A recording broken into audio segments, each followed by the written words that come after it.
Well, the process of recovery is always an interesting one to experience. And along the way, we learn some really important lessons that shape our healing. And in this series, we're talking to a couple different folks that have walked through this process and just asking the question, hey, what were surprising things that you learned along the way?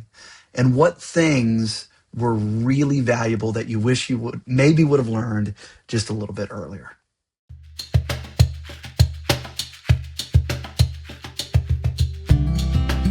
Recovery can be hard, but it's worth it. There is hope knowing we can find healing one step at a time with Jesus and healthy community.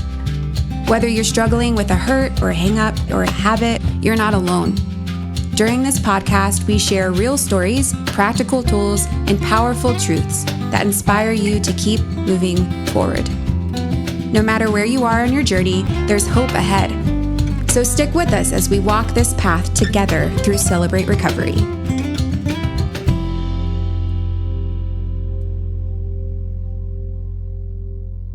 All right, welcome back to Hope and Recovery, a Fellowship Celebrate Recovery podcast where we talk life change stories and have recovery conversations to help push us down our road to recovery closer to the healing and hope that is found in Jesus. And we're super excited for our conversation today, a part of this series of, man, what were the lessons we learned in recovery and which ones would we wish we have learned a little bit earlier in the process. And super excited for our guest today. But before we get to that, as always, if this is beneficial to you, if this has been encouraging to you and giving you some good things to chew on, hey, hit a like button, subscribe to us if you're on YouTube, leave a review, share it. It helps to get the message out so that more people can be impacted by the healing that is found in Jesus. And so I'm super excited today for this conversation. Let me introduce myself. I'm a grateful believer in Jesus. I struggle with anxiety and depression, sexual addiction, and grief. My name's Andy, and I've got the great privilege of being able to, I've got the privilege of being able to help lead Celebrate Recovery down at Fellowship Fayetteville. And today, he's been on the podcast a lot. He hosts this with us, and great guy. Michael, would you introduce yourself, man? Yeah, absolutely. I'm a grateful believer in Jesus, and I struggle with sexual integrity, codependency, food issues, pride, and my name is Michael. Hey, Michael. And Michael, of course, he's my counterpart up on the Rogers campus, ministry leader up at Fellowship Rogers, Celebrate Recovery. And dude, glad to have you back. It's been a minute, man. And so, It's been a little bit. I'm glad to jump in this week, man.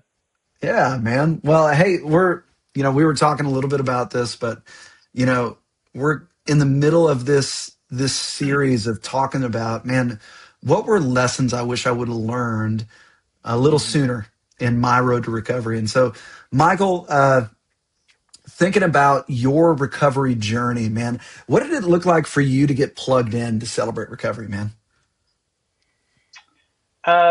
Yeah, when I first heard or really heard about Celebrate Recovery, it was I had been going to fellowship, and it's a church here in Northwest Arkansas, and so I was attending there, and they were doing a sermon series on rhythms, spiritual rhythms, and one of the topics was discipleship.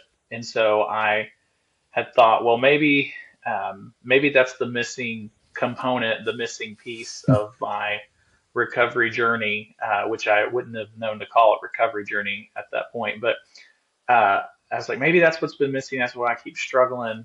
And so I met with someone who connected me with another someone, and I told him my story, and he said, "Hey, man, have you ever heard of CR?" I said, "I've heard by name," and he kind of explained a little bit of it. And my first response was, well, I don't really struggle with drugs and alcohol. That's not my main area of struggle. It's more sexual integrity and pornography and all that. And so he said, "Man, I think you should still just come and check it out." And so I remember walking in, and I was actually mentioning this earlier today at a call we were on with some of our teaching team. But I was honestly pretty skeptical when I first came in. I was like, "Man, what is this? This is kind of weird. I don't really know what these 8 principles are, and the Serenity Prayer, and supremely happy with you forever the next, and what does that actually mean, and all the terminology, and so, but that was kind of my walking into recovery was kind of my first experience. But having said all that, I remember going home that night and thinking, I, I don't know exactly what I just experienced, but I feel like I need to come back again. I feel like this could be. Mm. I felt like it was the Lord just saying, "Hey, you need to lean into this." And so, yeah, that's kind of how I came into recovery, was just looking for discipleship and freedom, from acting out and all that. And so, and getting connected with CR from a guy who got breakfast with me one morning. So Yeah, man. I love it. And so you came in, you had heard about it. Let me think through this. Let me see what I think about this. Uh, hmm you came to Celebrate Recovery, and you had that response, which I resonate with that of like, okay, what is this? Like, hmm is this really going to help? Is this going to be something that helps to move the needle in my struggle with the things that I'm dealing with? yeah. Uh, and man, is this really for me? And so, hmm man, how long did it take you to get maybe plugged into a step study, jumping into OpenShare, and what were some of the things that you found? Uh, I dove in head first, and I would love to say because I was just so bought in and let's do this. But looking back, it was really just because I'm like, I'm going to go all in. I'm going to do everything that you're supposed to do, and I'm going to get this fixed and taken care of, and be done. And Mm, it was really more so from a place of, all right, it's kind of like I'm very stereotypical microwave generation. I mean, that's just me. I want it. I want it quickly.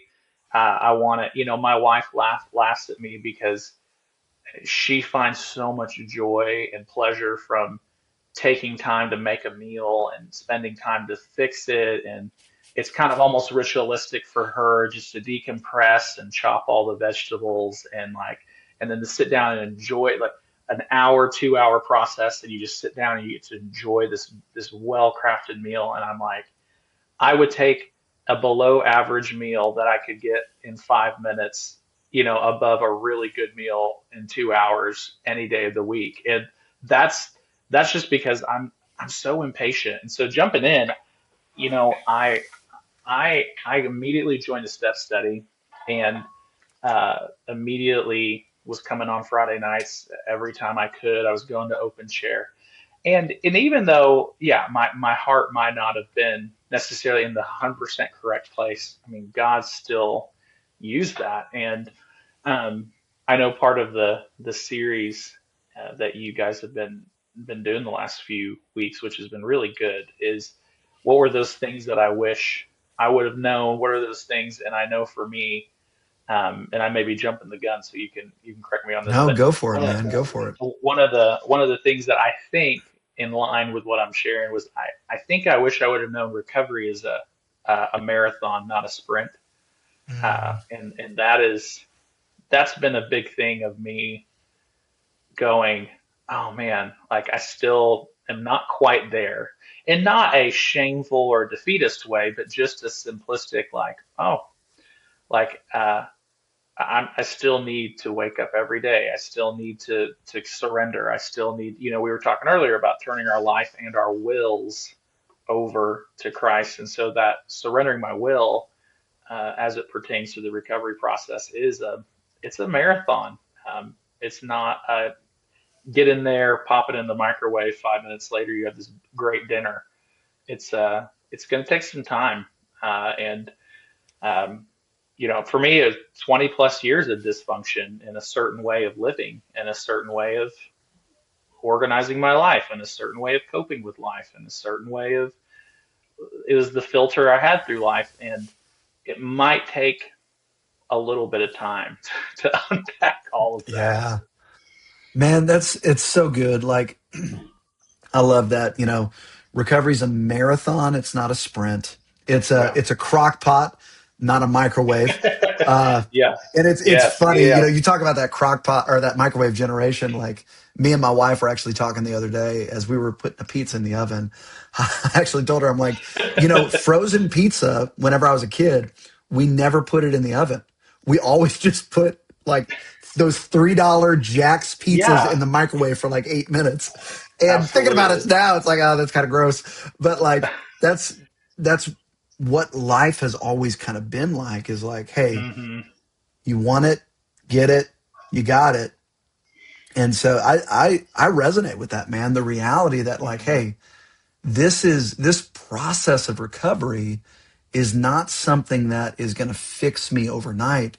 It's something that's going to give me a structure to live free. Hmm. And so, dude, like, tease out, say more about that that marathon experience instead of the sprint experience. Uh, man, yeah, just say more about that, man. Yeah. I think about um, and by the way, I'm still unpacking a lot of this currently. Yeah. I'm just like, oh man, I'm learning a lot, and things that I think I've said this before, but I'm pretty much at that point in my life where I feel like I have about 20 things, and I just say them over and over again, and I don't really have a whole lot of new material. So if you've heard me say this, forgive me, but anything worth anything 99% of the time takes time. Um, Yeah.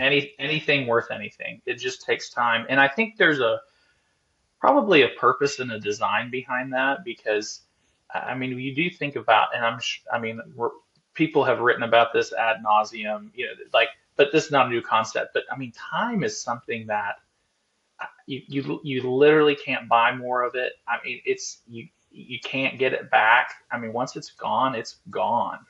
And so I think about, man, one of the things, the most precious things that I can offer up to someone is my time. And I think about that with the Lord, and I think about that with my recovery, and I think about what does it look like to invest my time with getting better, because part of me is also recognizing that, do I want to, um, get better to be happy, or do I want to get better to be healthy? And, Mm, and so much of my dysfunction is often me pursuing happiness, and I want happiness quickly. There's a whole other side conversation with this probably too, with just even dopamine, right? And I don't yeah. know a whole lot about all that, but just that feel good chemical, I want that quickly. I want that now. And versus, um, it takes time to build a foundation. If something's going to last, it takes time. And for me, um, it takes a lot of my house crumbling over and over and over and over again Mm, to finally go, okay, God, I see what you're saying. I do need to spend I do need to spend time with you every day. Like I can't, I do need to meet with my sponsor. I do need to, and doing those things and making those things habitual is such a key to healthy, not just happy.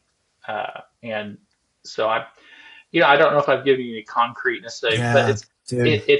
that's a lot of my headspace right now is kind of going, man, like, Lord, some of these concepts in recovery that I've heard for years and years and years and years, some of the things that I talk about a lot is, God, I still haven't.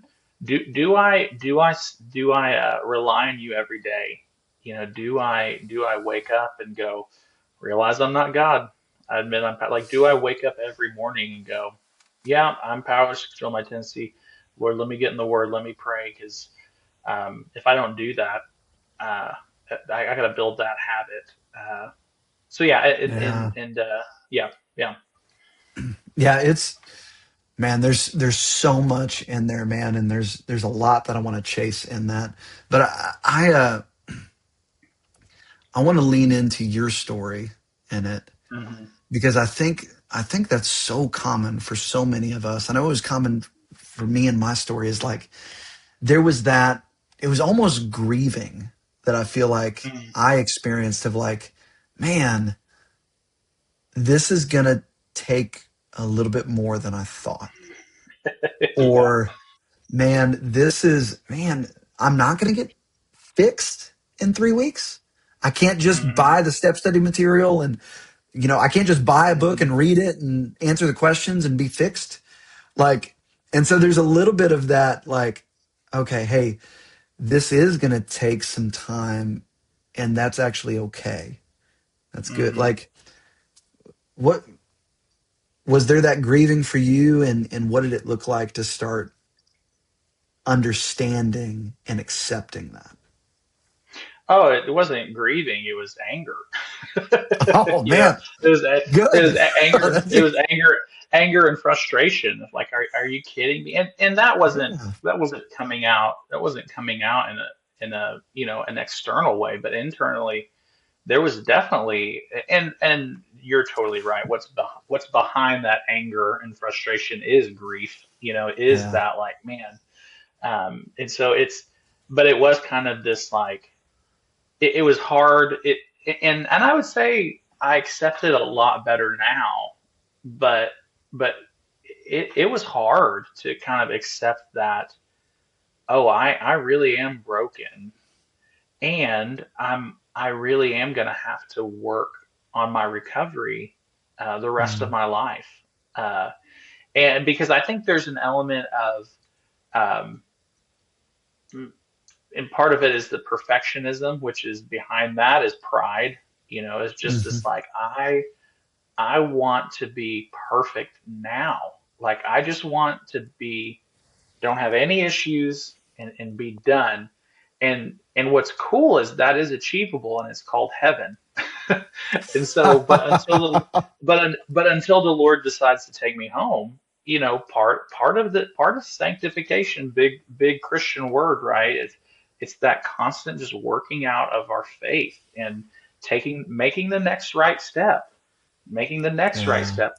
And I'm never not gonna have that in front of me to make the next right step. And so, no, there was a grief there, and I think today there is definitely a lot more peace in my heart, knowing, when I think about that. And I actually talked to, I can't remember who it was or what context, but I remember having this conversation the other day and saying, oh, I do remember, but anyway, I I said, man, I, even though I know that I'm gonna have to use these principles of recovery and the rest of my life, there's an element of going, oh my gosh, what a privilege to have an incredible tool to be able. I mean, what's the alternative?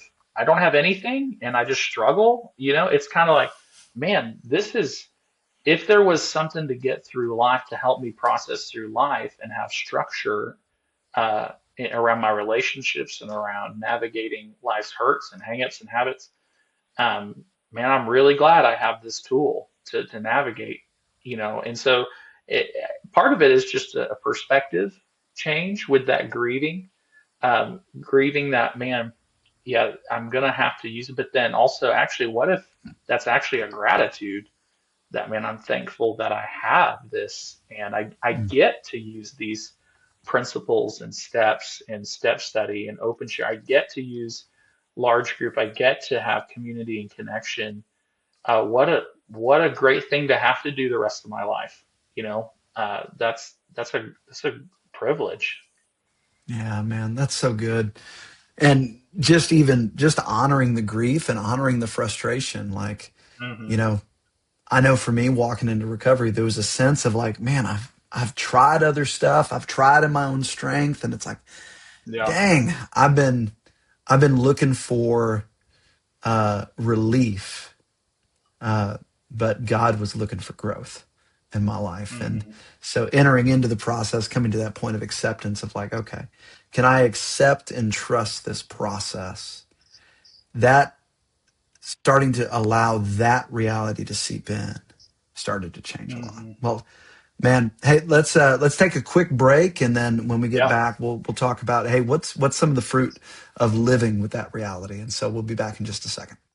Hey friends! When you go to a local Celebrate Recovery, you're sure to find a few common things. First, you'll find loving people, fellow strugglers who won't judge you or try to fix you. Second, you'll find people who have experienced healing from their hurts, hangups, and habits in CR through the power of Jesus Christ. Next, you'll find a safe place to share what's going on in your life and hear from the experience of others. Most importantly, you'll find a place where you can connect with Jesus and others and find healing from your life's issues. No one has to go through recovery alone. Every Friday night, we have our Celebrate Recovery meetings at Fellowship Fayetteville and Fellowship Rogers. At 6 p.m., we have a great meal for connection with other recovery brothers and sisters, followed by open share groups at 8. Same schedule on both campuses. Different teachers, different worship teams, but the same great experience. We'd love for you to join us this Friday night. It's never too late to start or start over again. For more information, go to fellowshipcr.org. And hey, we're back having this great conversation with my good friend and brother Michael Summers about, man, what are some lessons that we wish we would have learned a little bit sooner in our recovery? And Michael, you've brought up such a great point of the reality that recovery is a marathon. It's not a sprint. It takes time. We are engaging in a process, and we're not looking for a quick fix. And so, man, you talked about just the reality that, like, man, leaning into your recovery and coming to the realization of, like, this is going to be longer, and this is going to take some work. It's going to take some effort and engagement on my end. And man, I'm kind of frustrated that I'm a broken guy that always is going to need this. And so, man, was there a specific moment in your recovery where where that domino started falling for you? And then what did it look like to start living with that attitude? Oh man, I'm terrible with these specific questions. Not really. I don't know if there's a Okay. specific moment. I think um, I've definitely felt in the last couple years. I think a definite shift uh, in just understanding my brokenness, and Mm, I think really getting to this place of um, man, just because I've been coming for 5, 6 years, 7 years, that doesn't mean um, that I have it all going on. In fact, um, life is still going to hurt, and uh, and man, it's so much of those habits. They're called habits for a reason because they're mm, so ingrained. And I remember one of our teachers, he gave a great, which I think this is also in maybe some other things, but I heard him do it first. And so, but I just the idea of idea of being in the Amazon and there's, you try to go from point A to point B in the Amazon. It's like, man, it's you can't get it's foliage, there's trees, there's rivers, there's all this stuff.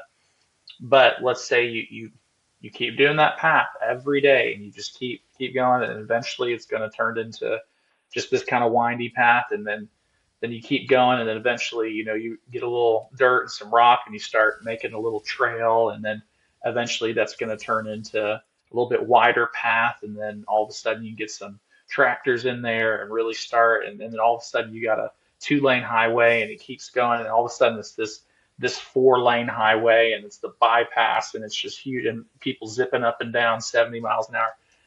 And that works both ways with mm, unhealthy habits as it works with healthy habits. And for me, I think the last few years, just recognizing that, man, my old highways, I'm still beating some of those down and letting yeah. the grass grow up and having to build some new highways. And so I definitely think, um, I think maybe to answer your question, it's more so just, man, really acknowledging and recognizing my brokenness is that reality of, oh God, it kind of very humbling of just, okay, God, I still have work to do. I still have growth. I still, and then going, wait, how much longer? And then going, the rest of my life.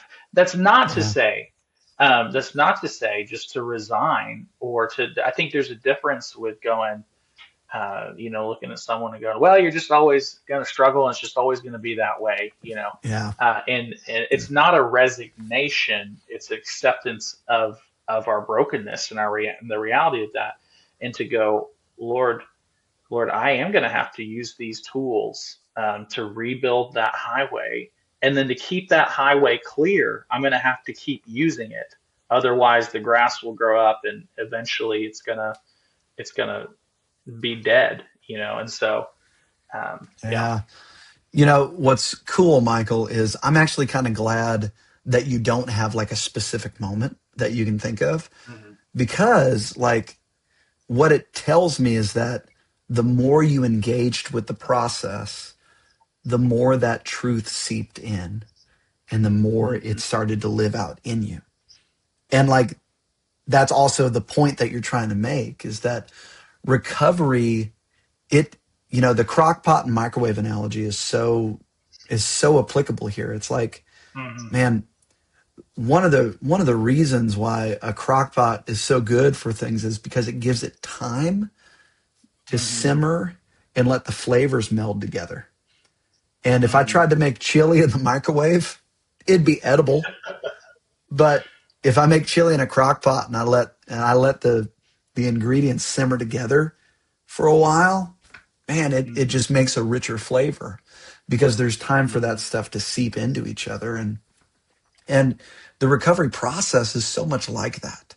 Like when I first got into this thing and some of these ideas that were coming my way, like this idea that there's a God and I'm not it. Like Hmm. I would have looked at that and been like, yeah, of course I agree with that. I've been a follower of Jesus most of my life. And so, yeah, of Hmm. course I'm not God. But to sit with that reality and to start asking myself, wait a second. Yes, I may say that I'm not God, but in what areas of my life do I act like I'm God? And Hmm. like there's such value in the pace of recovery. And Hmm. these are such deep truths that these truths, like the reality of what Jesus tells us in his word, blessed are those who are spiritually poor. Like, blessed are those who understand that they need God. Like, Hmm. that's a big deal. And like we're going to be living the rest of our life understanding just how much we need God. But the flip side of it is understanding as well just how much God wants to keep showing up for us, Hmm. regardless of how broken we are. And that's a cool thing. Yeah. And yeah, of course, it'd be great to learn that earlier on in our recovery process, Yeah. but sometimes it takes time to seep in. So, Yeah. yeah, I go back to just for a lot of things, if not most things in life, anything worth anything typically takes time. yeah, And but I think too um, I know you have two kids. I have one on the way, and it's definitely got me thinking more and more about the future, right? I think there's something about that of going, oh my gosh, like, thinking about being a parent is very scary, but then exciting, but then scary. Yeah. And and I think there's an element too of thinking about what the payoff is. And sometimes we see the payoff, sometimes we don't. But I do think about with even my kids, what is that payoff of me sticking in, staying with the process? mm, Um, I tell people all the time, whether I was on staff or not, I mean, I got to be here on Fridays, and then even just that language shift of even just simply saying, man, I get to be here on Fridays. And yeah, I really do mean that. There is such a privilege to have a great church and have a great recovery ministry and have a great community group and have a great sponsor and have those opportunities to lean in, and knowing that, man, the payoff is, man, restored relationships. It's breaking out of that unhealthy cycle we talk a lot about, and getting into that new healthy cycle, which has way more impact than I think any of us truly realize. And so, if there was something worth devoting time and playing the long game, I would say, um, our spiritual, mental, emotional health is worth it. Yeah. Man, that's so good, Michael. And as you're talking through it, I think you bringing up, I'm super pumped for you and MB with your little Yeah. one on the way, and it's been a blast for me and my two kiddos. And one of the things that I've really, I feel like the Lord has like kind of beat me over the head with as I've been learning to be a parent is just the reality that I just got to let myself be where I'm at. Not Hmm. that I get complacent and say, "Oh, it's always Yeah. going to be like Yeah. this," but it's no. Can I accept that this is where I'm at and accept what the Lord has for me in this place? Hmm. And and as I look at my kids, can I let them be where they're at? Like Hmm. my little boy is, he'll be 4 in March, but like I can't expect him to act like a 16-year-old. Like Hmm. he's 3.5, and that's Hmm. okay. And can I celebrate the wins that are happening right now? I remember whenever my kids took their first step, my reaction when I saw them take their first step, and what happened is like it was like a attempt at a first step and they nailed it, and then the second step and then they fell. I didn't look Hmm. over them and go, "Ah, you idiot. Like walking's easy. Watch me do it." Like, are you kidding me? You took Yeah. 2 steps and you fell? Like, Hmm. do better. No, like, what did I say? I said, you Hmm. walked. You took a couple steps. And Hmm. so the important thing is not to look at where we feel like we're supposed to be. It's to Hmm. allow God to meet us where we're at and Yeah. focus on the next step.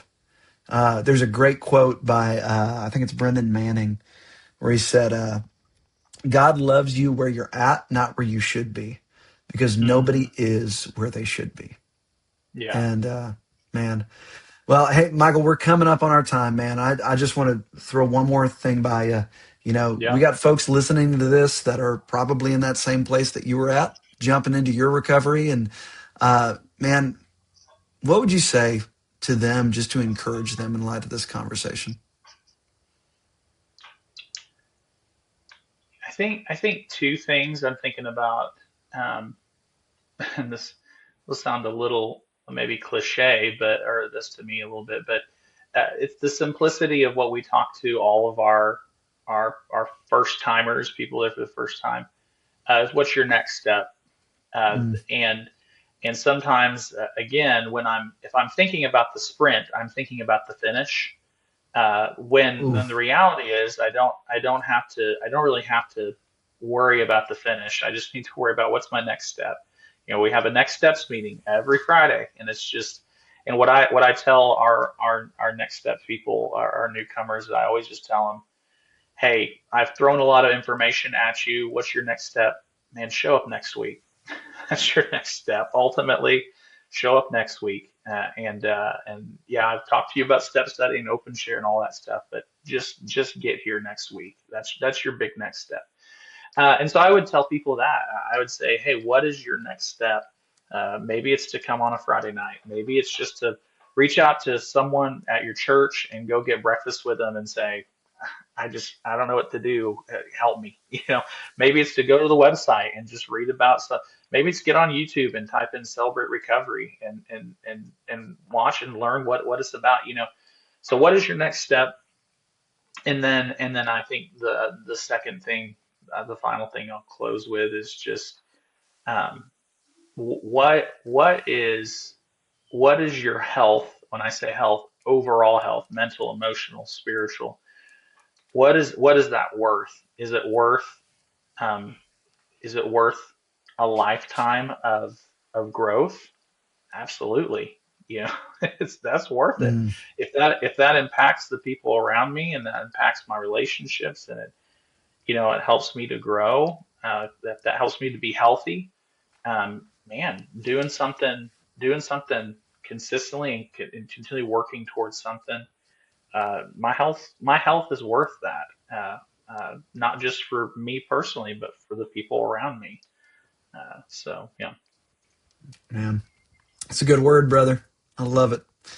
Well, hey, if you're listening to this and you're kind of in that beginning part of your recovery and trying to figure this thing out, one of the things that is cool is that even though recovery is a marathon, not a sprint, we don't run this journey alone. We've got people alongside us that are walking this with us. We don't do this by ourselves. We do it in community together as we grow in connection and depth with our higher power, Jesus Christ. And if you're looking for a place to plug in and to start working this process, man, we would love to see you there any Friday night at 7 o'clock at Fellowship Rogers Celebrate Recovery or Fellowship Fayetteville Celebrate Recovery.